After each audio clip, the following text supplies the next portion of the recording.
Pilipinas. Tama hindi? Parang ang ginagawa, diversionary tactic. Ay naharap talaga sa katakot-takot na korupsyon at nililin lang tayo dito pong mga buhaya sa Kongreso na ang gusto nila, ang matinong leader na katulad ni Vice President Inday Sara Duterte, tambakan nila ng katakot-takot na kaso at ito na yung impeachment.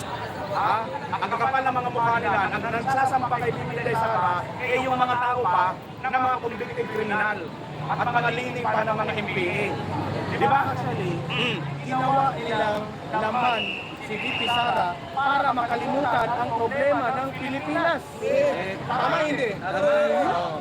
Parang ang ginagawa, diversionary tactic. Sige ba yun? I-divert nila yun kasi alam nila na napahiya na po sila lahat.